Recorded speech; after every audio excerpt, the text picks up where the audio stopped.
Hey, welcome to part 2 of the Alpha Design Marker review.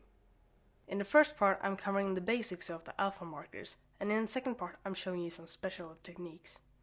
In this review I'm using the StyleFile marker pad, a 36 alpha design marker set, and a acrylic block that you can find in most craft stores, and a colorless blender.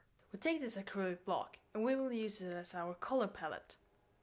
Then we take the darkest and the lightest colors. We take the darkest colors and apply it to the acrylic block.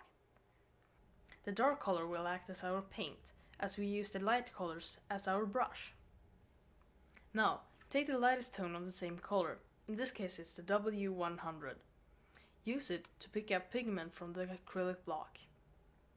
Now this is the base color. As you see, it's a very light brown color. But when you pick up pigment, as you see here, you get some dark pigment on the tip of the marker. You place it where you want the darkest spot to be.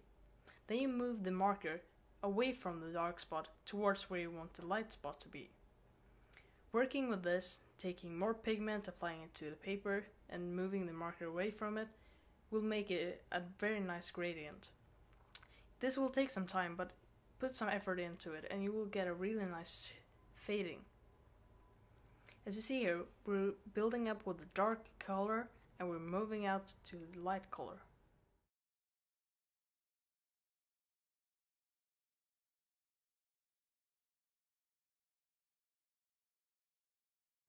Let's speed things up here.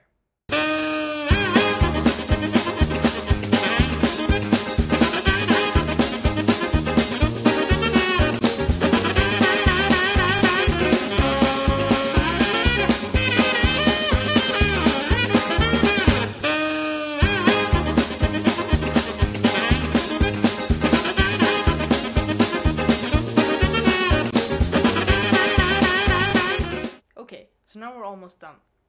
As you see here, you get a really smooth fading from a dark to a light tone.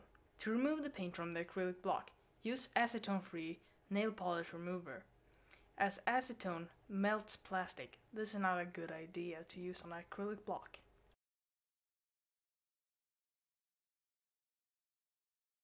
Take your paper towel and your acetone-free nail polish remover. Gently rub it on the acrylic block, and as you see here, the paint comes off really easy.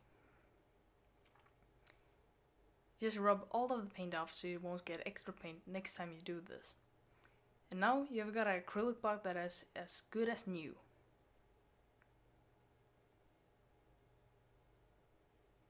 Let's talk about the colorless blender. It actually doesn't blend the colors, it actually lightens the base color by moving the pigment around. With the colorless blender, you can make realistic highlights by lightening the object where you want the highlights to be. Using this technique, you can correct paint that has bled out of the sketch, or if you accidentally painted outside of the sketch. Take the broad tip of the marker and place it where you want to remove the paint, and push the paint towards the sketch. Repeat this step until all of the paint is gone. And remember to always push the marker towards where the sketch is.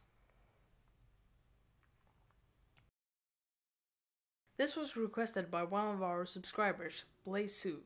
He asked us if we could show you a quick fill-in with alpha markers and also a streak test. And sure. Here I start with the fine tip to do the more detailed part of the character. And then I'm moving on to the broad tip for the large area to fill in. As you see here, it takes some time with the fine tip, but you have the choice to do fine details. And with the broad tip, you get a really fast and smooth fill-in. Let's do the streak test.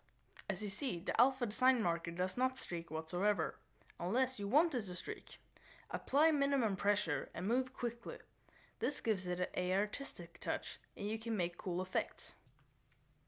Don't forget to subscribe and visit typeandapply.com.